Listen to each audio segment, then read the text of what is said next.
Bodhisattva helps reunite my family after 15 years of separation.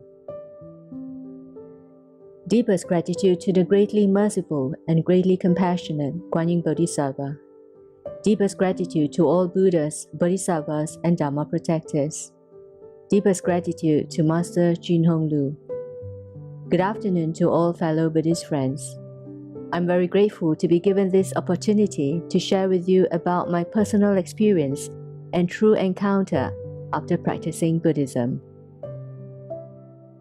Sometime in October 2015, a Buddhist friend introduced Guan Yin Citta Dharma door to me. I was stunned by the miraculous things that Master Lu performed as depicted in a two-tongue program. For some unbeknown reason, I could feel an indescribable closeness with Master Lu. From there on, I decided to embark on my spiritual cultivation journey with Guan Yin Citta Dharma door. My family life began to unravel in 2003 in the aftermath of my husband's marital infidelity. The extramarital affair ruined our marriage, leaving me with no choice but to bring along my then 6-year-old daughter to live separately from him.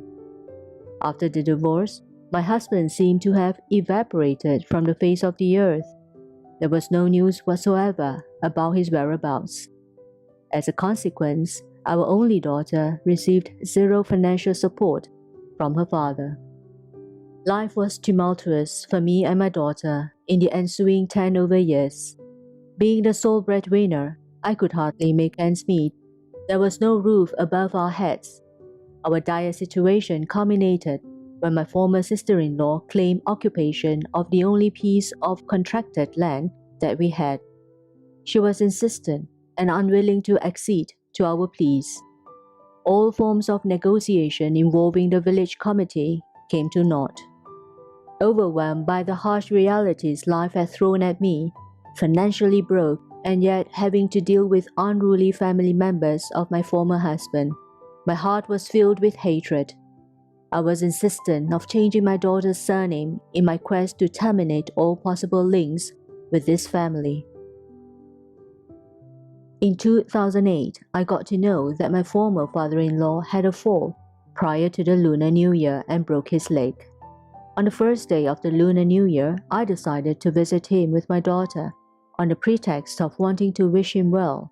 Instead, I took advantage of the opportunity to verbally abuse the old man, causing him tremendous grief. Consumed by hatred and unable to extricate myself from it, my whole life had been nothing but misery. I started to appreciate and understand the workings of the law of karma after practicing Buddhism. I came to a realization that the twists and turns of my life were none other than the crystallization of karmic dues that I needed to repay in this life. This helped me to stop bearing any grudges towards my former husband and his family. I learned to let go. One day, my former father-in-law fell seriously ill and requested to see my daughter. I acceded to his request.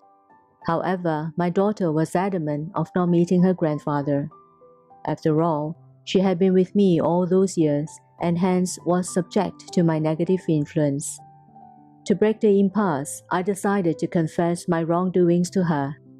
I told my daughter, "Hatred and desire to take revenge have clouded Mommy's rational thinking and inner wisdom all these years. I'm sorry. I do not wish to walk this path of hatred anymore.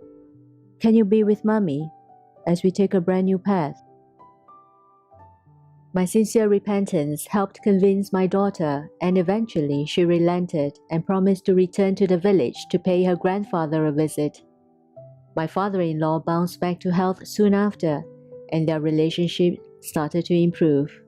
It subsequently became a ritual for my daughter to pay her grandfather a visit every year.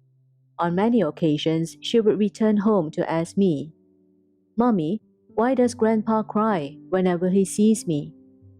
I said to her, "Grandpa must be missing your daddy."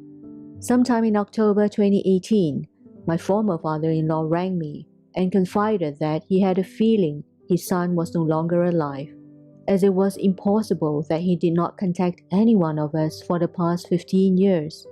I could only console him by saying, "Don't worry, I'm sure he's still alive.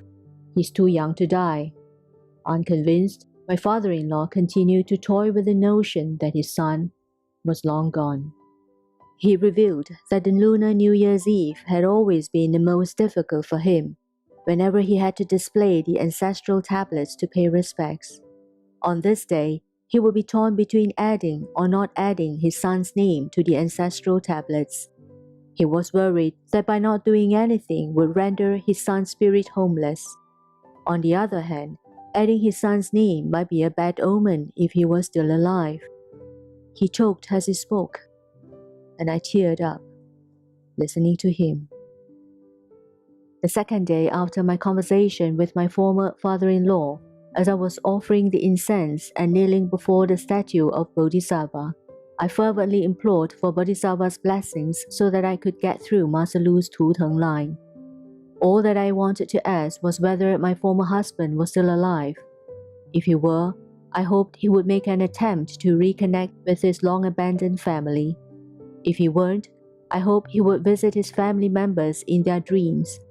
This would provide the much-needed closure to the seemingly endless wait for his return, and put a stop to the long-standing torment that his aged father had to undergo. At that point, all the other personal questions that I had planned to ask Master Lu ceased to bear any importance. Master Lu once said, "Those who seek blessings for others and harbor no selfish intentions, their cries for help will be heard, and for that, Bodhisattva will answer their prayers." Half a month later, out of the blue, I received a call from my daughter, who was then studying in a university in the provincial capital. She told me that her father sent her a text message and was curious to know about its authenticity. I told her, "Let's not get overly anxious about this. We'll discuss further once I verify it." I immediately rang my former father-in-law to seek confirmation. Overwhelmed by emotions, the old man vouched that he too received a call from his long-lost son. I couldn't believe my ears. Who would have thought that you could still hear from someone who had completely disappeared for 15 years? When asked about his decision to cut off from his family, my former husband had this to say, "In the initial few years after I left, I was ashamed of myself for having an extramarital affair that decimated my family life. Deep inside, I told myself that I would only return home once I have some achievement in life. As life would have it, my goals were never achieved. By then, it was too late to reconnect with all of you, as all your contact details, except that of my second brother, had changed. In the recent 6 months, I kept reminiscing of the past and sorely missed my family. However, there's nothing I could do, as after such a protracted time lapse, I had completely forgotten all your mobile numbers. Just the day before, I had a dream. There was a crystal clear voice that spoke to me, and I was given a mobile number in my dream. I could still remember the number vividly even after I woke up from my sleep. With some doubt and hesitation, I rang the mobile number, and surprisingly, it was my second brother who picked up my call. I'm still perplexed by how things pan out. I was so touched beyond words by what I heard, and tears rolled down my cheeks. Deep down, I knew that it would not have been possible if not for the blessings of Bodhisattva. Bodhisattva heard my cry for help and was sympathetic to an 80-year-old's longing to be reunited with his son. Bodhisattva had made it possible for a son who had abandoned his family for 15 odd years to return home in one piece. This was the greatest consolation for any father who had sorely missed his son for such a long time. Not only was his father's wish granted, my former husband decided to bear the bulk of our daughter's living expenses. This helped to reduce my financial burden and make up for our daughter's lack of fatherly love for the past 15 years. I didn't expect things to turn out this way. For that, I'm deeply grateful to Bodhisattva, deeply grateful to Master Lu, and last but not least, I thank my former husband. Echoing what Master Lu once said, as long as we remain steadfast in our spiritual cultivation and not expecting anything in return, Bodhisattva will set up the best possible arrangement for us. I'm a good example.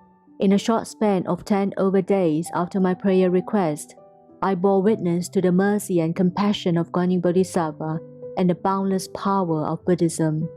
The outcome was incredible to speak of. My long-lost former husband was reunited with his family after 15 years of absolute disappearance. As long as you have a steadfast faith in Buddhism, remain diligent in your spiritual cultivation journey, get rid of evil deeds and perform good deeds, Bodhisattva and Master will surely shower you with their compassion. I will stay true to my vow of becoming a lifelong vegetarian, honor our Master and revere his teachings, to be single-minded and diligent in my Dharma practice, and last but not least, transcend the cycle of rebirth in this lifetime. If my sharing is improper in any way, I would like to seek forgiveness from the greatly merciful and greatly compassionate Guan Bodhisattva, all Buddhas, Bodhisattvas, Dharma protectors, and Master Lu.